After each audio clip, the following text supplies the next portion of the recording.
Last class में हम लोग ने क्या किया था?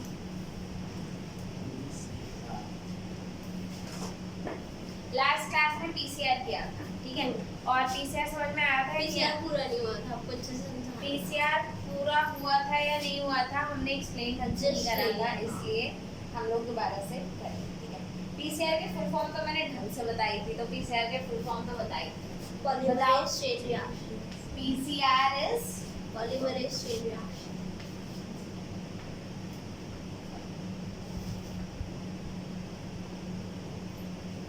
Chain reaction. आप लोग मुझे बताइए कि डीएनए रेप्लिकेशन आप लोगों को क्लियर है? हाँ। डीएनए रेप्लिकेशन क्या होता है? जिससे दो स्ट्रैंड से ज्यादा स्ट्रैंड बनते हैं, ठीक है। That is called DNA replication. अगर मैं बात करूं डीएनए रेप्लिकेशन की, तो क्या क्या चीजें रिक्वायर्ड होती हैं? डीएनए रेप्लिकेशन के लिए क्या क्या चीजें चाहिए होती है भाई? रेप्लिकेशन के लिए, रेप्लिकेशन के लिए पहली चीज जो चाहिए वो है डीएनए। पहली चीज क्या चाहिए? डीएनए। डीएनए सेल, ठीक है। पहली चीज हमको डीएनए चाहिए। दूसरी चीज DNA dependent DNA polymerase, right? Polymerase चाहिए ना? यस। एक बात याद रखना, अगर आप डीएनए बना रहे हो, ठीक है, तो ऑलिगोन्यूक्लियोटाइड्स भी चाहिए। न्यूक्लियोटाइड्स क्या होते हैं बच्चे? A T G. क्या होते हैं आपके न्यूक्लियोटाइड्स? ए टी जी सी। ए क्या है? एडेनिन। फिर ये क्या है? थायमिन। जी क्या है? Guanine. And this is your cytosine, ठीक है। ये चीज क्लियर है या नहीं है? ठीक है। ए किसके साथ पेयर करता है? ए टी के साथ करता है, और जी सी के साथ करता है। ये चीज क्लियर है आप लोगों को? ठीक है। कभी भी डीएनए रेप्लिकेशन खुद से इनिशिएट नहीं होता, तो उसे क्या चाहिए होते हैं? प्राइमर्स। और प्राइमर्स क्या होते हैं बच्चे? और प्राइमर्स चाहिए होते हैं, ये एक अच्छी बात है। वो ऑन तो हो गया ना? ठीक है, पता चले क्लास ऑन ही ना हो। ओके, प्राइमर्स हो गया। प्राइमर्स बच्चे शॉर्ट ओलिगोन्यूक्लियोटाइड होता है, मतलब एक छोटा सा फ्रेगमेंट होता है, उसे बोलते हैं हम प्राइमर्स, ठीक है।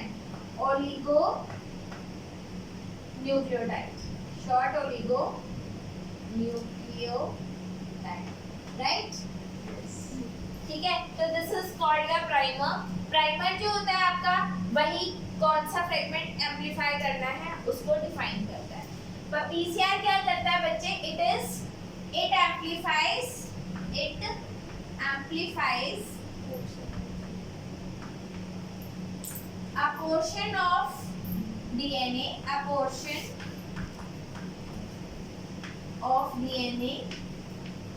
million times, ठीक है। क्लियर है? ये चीज क्लियर है या नहीं है? अभी पूरी एक्सप्लेन करेंगे, तसल्ली से एक्सप्लेन करेंगे, एक एक स्टेप एक्सप्लेन करेंगे, ठीक है। आपका डीएनए कैसा होता है बच्चे? Double stranded. डीएनए कैसा स्ट्रक्चर है? डबल स्ट्रैंडेड डीएनए है। So this is your double stranded DNA, something like this. Can I say this? Yeah. Right? So this is your DNA. आप इसे बोलते हो double stranded. D stands for Double. S is stranded. Double stranded DNA। Single stranded के लिए क्या लिखेंगे? SS। Double stranded के लिए क्या लिखा? DS। आई बात समझ में? आ गई? ठीक है। अब जैसा कि मैंने बताया था कि कैरी मिलर्स ने क्या किया था? उसको हीट किया था टू ओपन दिस, ठीक है। तो आप इसको जब हीट करते हो, कितना हीट करते हो? 95 डिग्री सेल्सियस। 95 या 98 डिग्री सेल्सियस पे हीट करते हो तो ये आपका डीएनए कैसा खुल गया, एक स्ट्रैंड ऊपर एक स्ट्रैंड नीचे। आई बात समझ में? आपने इसमें प्राइमर डाला, मान लो अगर आपको ये रीजन एम्पलीफाई करना है, लेट्स से अगर हमें ये रीजन एम्पलीफाई करना है, ठीक है, if this region has to amplify, तो आप प्राइमर कहाँ से बनाओगे, one from this side in the positive orientation and one from here in the negative orientation, ठीक है। इसे क्या बोलेंगे, फॉरवर्ड प्राइमर, फॉरवर्ड प्राइमर, और ये क्या है, रिवर्स प्राइमर, ठीक है, ओके। तो opening of DNA strands, opening of DNA strand is known as opening of DNA strands, तो opening of double stranded DNA is known as denaturation, denaturation। पहला step क्या है, denaturation, ठीक है। फिर attachment of primers to the DNA, ठीक है, binding of, एक मिनट, हाँ, प्राइमर्स बाइंडिंग, अटैच होते हैं। हाँ, वो बाइंड करते हैं, binding of primers, primers to DNA, उसे क्या बोलते हैं, अनीलिंग, अनीलिंग, ठीक है। हाँ, तो आपका डीनेचुरेशन हो गया, आपका अनीलिंग हो गया। अब फाइनल स्टेप क्या होता है, एक्सटेंशन। आपका पॉलीमरेज एंजाइम आता है। अब जैसे मान लो अगर ये एक स्ट्रैंड है और अब दूसरा स्ट्रैंड ये था, तो अब आपका डीएनए कैसे एम्पलीफाई हो जाएगा, इसने ये बना दिया, यहाँ से बनाया था ना,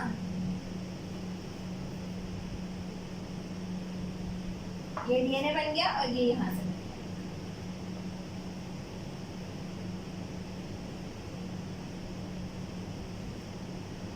ठीक है। तो अब दो स्ट्रैंड, अब पहले कितना स्ट्रैंड था,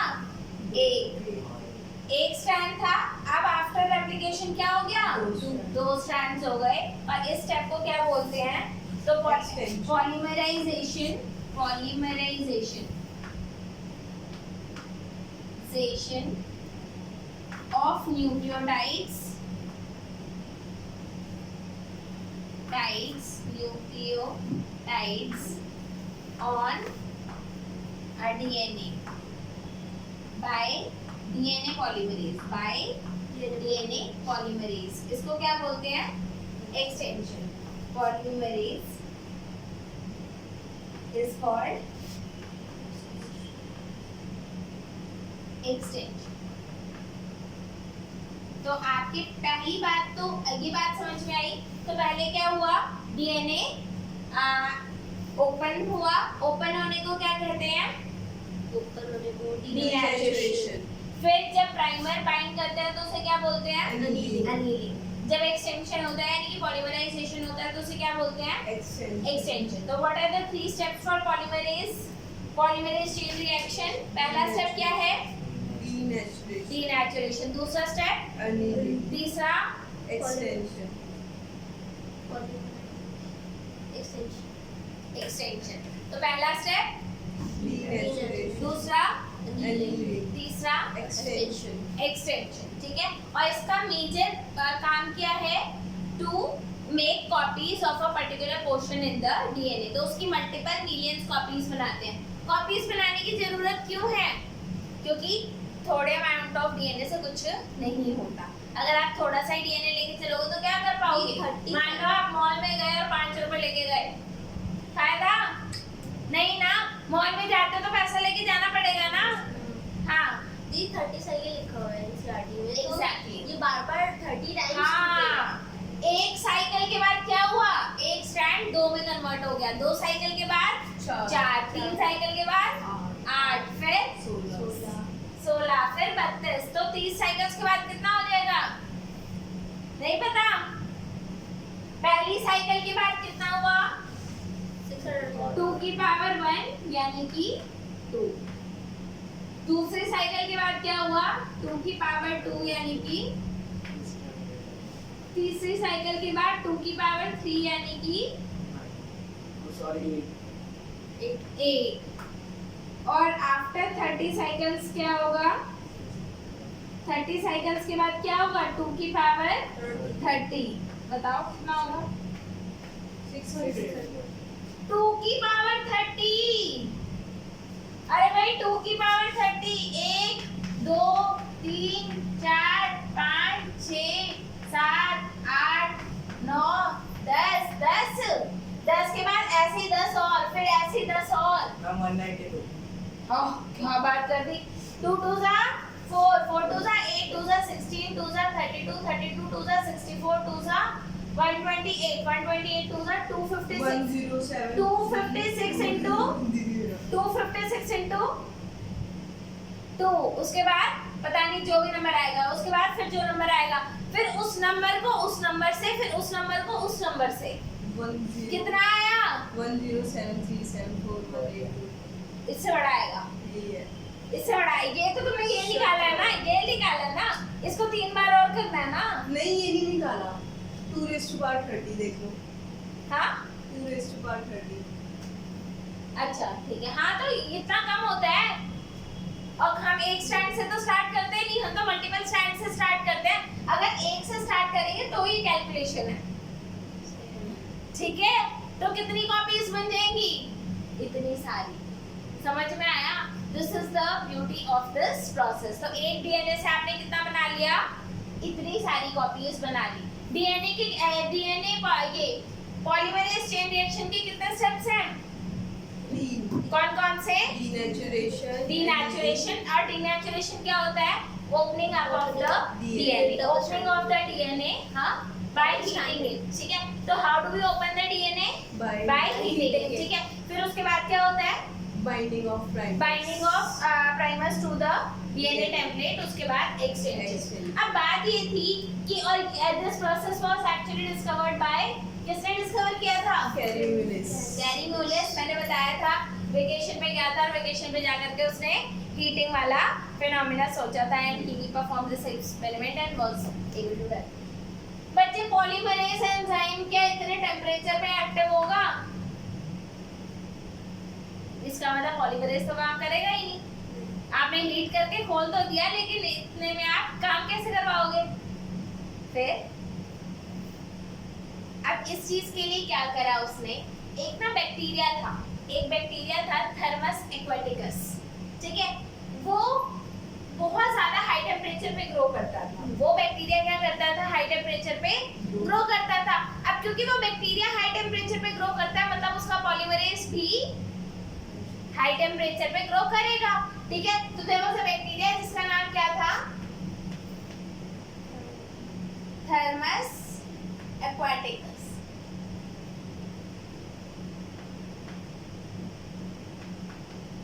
ठीक है तो it was a bacteria which used to grow on high temperature और जब इस बैक्टीरिया का पॉलीमरेज हमने देखा तो हम इसमें कौन सा पॉलीमरेज यूज करते हैं जो थर्मस एक्वाटिकस से निकलता है और ये पॉलीमरेज को हम बोलते क्या है बच्चे इसको बोलते हैं हम टैक पॉलीमरेज क्या टैक टी यहाँ से आया और ए क्यू यहाँ से आया and that's how this is called Taq polymerase तो कौन सा पॉलीमरेज एंजाइम यूज करते हैं फॉर पीसीआर तो यहाँ पे कौन सा पॉलीमरेज चलेगा टैक पॉलीमरेज ये बात समझ में आई टैग पॉलीमरेज क्लियर हो गया रमीज हिमांशी खुशी इज दिस क्लियर ठीक है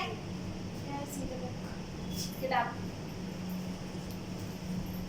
ठीक है तो थर्मस एक्वाटिकस आपका हो गया थर्मस एक्वाटिकस ओके अब बताओ पीसीआर में कोई डाउट है अब तो क्लियर हो गया अब तो आई होप यहाँ तक बात समझ में आ गई कि पीसीआर क्या होता है क्यों करते हैं यस बताओ या अब पीसीआर में हम ये कैसे देखेंगे कि उसमें कोरोना वायरस है या नहीं बच्चे कोरोना वायरस के लिए सिर्फ पीसीआर नहीं वो रियल टाइम पीसीआर होता है वो क्या होता है रियल टाइम पीसीआर होता है जिसमें आप अब जैसे इसमें क्या होता है ये पीसीआर तो फिर भी हमें अच्छा इसकी मजे की बात ये है कि अगर आप एक स्ट्रैंड से भी देखोगे तो लास्ट में बहुत ज्यादा प्रोडक्ट आ जाता है।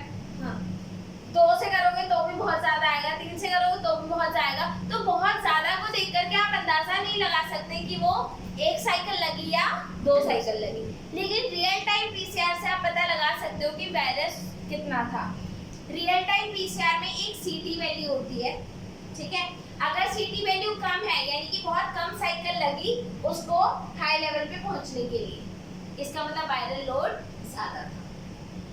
तो मुझे वायरस का वायरस का आप आरएनए निकाल लेते हो, आरएनए को फिर आप डीएनए में कन्वर्ट करते हो, ठीक है, रिवर्स ट्रांसक्रिप्टेज की हेल्प से। फिर उसके बाद आप उसका पीसीआर लगाते हो और उसे बोलते हैं हम real time PCR. And real time PCR में आपके सीटी वैल्यू आती है और सीटी वैल्यू से आपको वायरल लोड का पता चलता है। समझ समझा नहीं रहा, नहीं आ रहा ना। जितनी कम साइकिल्स यानी कि सीटी वैल्यू जितनी कम होगी मतलब वायरस इनिशियली उतना ज्यादा था। ये बात क्लियर है? मिटा दूं?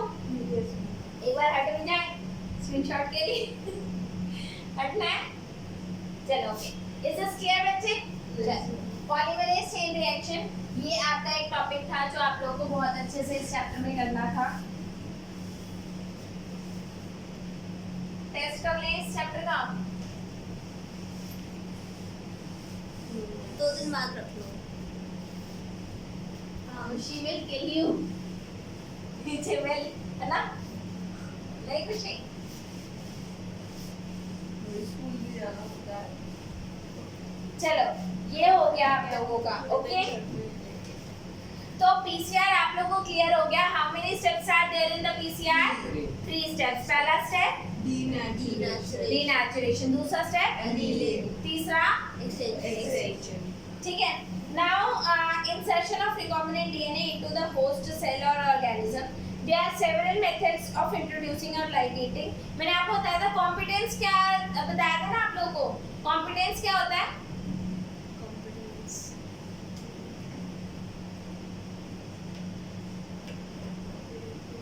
भूल गए। कॉम्पिटेंट बैक्टीरिया क्या था? Ability to take up foreign DNA. What is competence? Ability to take up foreign DNA. ठीक है, तो आप उसको पहले अब वो बनाते हो, क्या करते हो? कॉम्पिटेंट बनाते हो and you are integrating your plasmid. ठीक है, अब एक बात याद रखना, हमने इंटीग्रेट क्या करा है? डीएनए। हमने क्या डाला? डीएनए। क्या हमारा मेन पर्पस सिर्फ डीएनए बनाना था? नहीं, डीएनए से हम क्या बनाना चाहते हैं? आरएनए। और आरएनए से क्या बनाना चाहते हैं? प्रोटीन। आपको पता है कि बहुत सारे प्रोटीन्स जो होते हैं वो एंजाइम्स भी होते हैं। बहुत सारे प्रोटीन्स एंजाइम्स भी होते हैं, ठीक है। तो बच्चे कई सारे एंजाइम्स को हम प्रोड्यूस कर सकते हैं अगर हमने उनका डीएनए बैक्टीरिया में डाल दिया, ठीक है। तो enzymes can be produced, enzymes can be formed by this process. तो इस process से this procedure can be used to form the enzymes as well. ठीक है। So obtaining foreign gene product, तो foreign gene product और वो भी क्या है आपका? recombinant ही तो है, ठीक है। तो हम इसको कैसे बनाते हैं? बैक्टीरिया का कल्चर लगाते हैं। क्या करते हैं? बैक्टीरिया का कल्चर लगाते हैं जिसके अंदर प्लाज्मिड है। देखो आपका ये बैक्टीरिया है, ये आपका क्या है? बैक्टीरिया। बैक्टीरिया के अंदर आपने क्या डाल दिया है? प्लाज्मिड। और ये प्लाज्मिड कैसा है बच्चे? This plasmid is your recombinant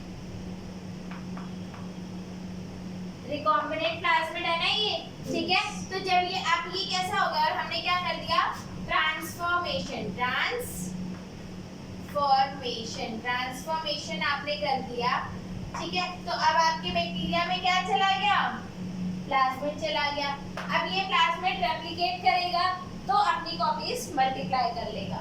फिर ये क्या बनाएगा? आरएनए। और आरएनए से क्या बनाएगा? प्रोटीन। और ये प्रोटीन हम लोग बाद में बैक्टीरिया से आइसोलेट कर सकते हैं। So that's how we can use biotechnology to obtain certain enzyme, to obtain certain protein. Can we do this? Yes, we can do this. Is this clear? इसके आगे देखें, ठीक है। अब बैक्टीरिया आपको कैसे ग्रो करा जाएगा? छोटे छोटे बर्तनों में। एक बात बताओ, जब घर में दही जमाती है तो छोटे बर्तन में काम चल जाता है, क्यों? क्योंकि 5 लोग होते हैं या फिर 6 लोग होते हैं। लेकिन जो कमर्शियली दही बनाई जाती है, हमारे पेट नहीं चलता।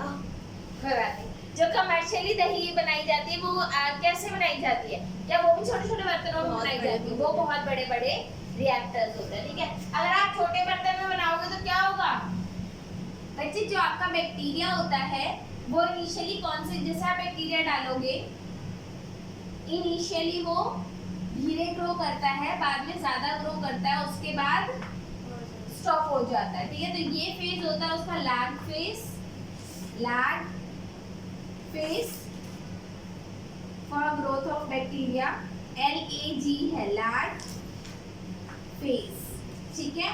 ये कौन सा फेज कहलाता है? Log phase. और ये होता है स्टेशनरी फेज, और फिर आ जाता है डेथ फेज। तो क्या हमको अपना बैक्टीरिया डेथ फेज पे लाना है? नहीं। And these are different stages for the growth of bacteria, different stages for growth of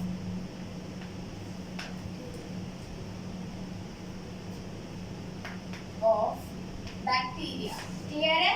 तो बैक्टीरिया की ग्रोथ के लिए ये डिफरेंट स्टेजेस है, ठीक है। इसलिए हम लोग क्या यूज करते हैं बच्चे? हम छोटे छोटे बर्तनों में अपना बैक्टीरिया ग्रो नहीं करते। We use to grow them in a large bioreactors. क्या होते हैं? Very large bio reactors. और जो आपके बायो रिएक्टर्स होते हैं बच्चे, उनमें पहली बात तो स्टर करने के लिए कुछ चीज होती है। स्टर क्यों करना होता है बच्चे? To apply constant oxygen. जब आप स्टर करते हो तो बाहर से ऑक्सीजन मिलेगी ना, तो स्टर क्यों करना होता है? टू सप्लाई ऑक्सीजन, ठीक है। फिर आप उधर एक पर्टिकुलर टेम्परेचर मेंटेन करते हो, फिर आप उधर पीएच भी मेंटेन करते हो, और क्या मेंटेन करते हो? टेम्परेचर हो गया, पीएच हो गया, हाँ, न्यूट्रिएंट्स, यार जितने भी न्यूट्रिएंट्स चाहिए तो हम एक न्यूट्रिएंट मीडिया भी डालते हैं, ठीक है। तो न्यूट्रिएंट्स भी हम लोग मेंटेन करते हैं। तो large bioreactors are used to grow bacteria. और इसमें आप कितना बैक्टीरिया ग्रो कर सकते हो? 100 ml से कई 100 लीटर तक भी आप ग्रो कर सकते हो। जब आप इतना सारा बैक्टीरिया ग्रो करोगे तो जो आपका एंजाइम बनकर आएगा वो भी बहुत ज्यादा होगा। एक बात याद रखना, जब भी हम इनिशियली एंजाइम्स बनाते हैं तो वो उतना ज्यादा प्यूरिफाई नहीं होता, बाद में उसको और ज्यादा फाइन करना पड़ता है। उसको आपको क्वालिटी चेक करनी पड़ेगी कि क्या वो एकदम जो आपने बनाया वो बना या नहीं बना। जैसे आपने देखा होगा घर की दही हर बार क्या सेम टेस्ट की जमती है? नहीं, कभी कुछ होता है, कभी खट्टा ज्यादा हो गया, कभी कुछ हो गया, कभी कुछ हो गया। लेकिन अगर हम मार्केट से लाएं तो इसका मतलब they are checking each and everything ना, मतलब वो ज्यादा चेक करते हैं, ठीक है। आप लोग घर पे अगर छोले भटूरे बनाओ तो हमेशा सेम टेस्ट का नहीं बनता भाई, कभी बहुत अच्छा बन गया, कभी अच्छा नहीं बना। लेकिन अगर आप मार्केट से जैसे मास्टर मेकर से भी खाओगे तो क्या होगा? Same taste, because they are checking each and every point. तो जब एंजाइम, जैसे अगर मान लो मैं अपनी लैब में बनाऊं एंजाइम, तो कभी एंजाइम अच्छा बना, कभी नहीं बना। भाई मेरे लिए क्या है? मेरे लिए तो बनाना है, बना नहीं बना इट्स ऑल राइट। लेकिन अगर कंपनी को देना है तो क्या वो ऐसे कर सकते हैं? अरे यार काम चला लो, इस बार अच्छा नहीं बना। मम्मी बोलती है ना, मम्मी क्या बोलती है? अरे यार काम चला लो, आज खाना अच्छा नहीं बना तो क्या हो गया? आपको हफ्ते में 5 दिन अच्छा मिल रहा है, 2 दिन अच्छा नहीं मिला तो क्या हुआ? कंपनी ऐसे कह सकती है? कंपनी वाले पे तो आप केस कर दोगे ना कि भाई मैंने 2 लाख रुपए दिए थे और मेरे को इतने का एंजाइम नहीं मिला, ठीक है। तो वो लोग बहुत सारे क्वालिटी चेक भी करते हैं before sending it to the market, ठीक है। तो मार्केट में जाने से पहले सारी चीजें जो होती हैं वो ढंग से चेक करी जाती है ताकि वो बेस्ट प्रोवाइडेड हो। Is this clear? तो यहाँ पर आप लोगों को जो बहुत ज्यादा ध्यान रखना था वो था आपका बायोरिएक्टर्स, ठीक है। पीसीआर मैंने आपको बताया था कि बहुत ढंग से करना है। और क्या चीज रह गई है? बस ये चैप्टर इज ओवर, ठीक है। बस आप लोगों को क्या करना है, ईच एंड एवरीथिंग आप लोग के इस चैप्टर में से ज्यादा इंपॉर्टेंट, ये चैप्टर जनरली बच्चों को समझ में नहीं आता है, जनरली नहीं समझ में आता है, क्योंकि उन लोगों को एक्चुअल में ये सब चीजें क्या है वो समझ में नहीं आती, ठीक है। I hope this thing is clear to all of you, ठीक है। चलो bye. Like share subscribe my channel. अरे बाबा, ओके ठीक है।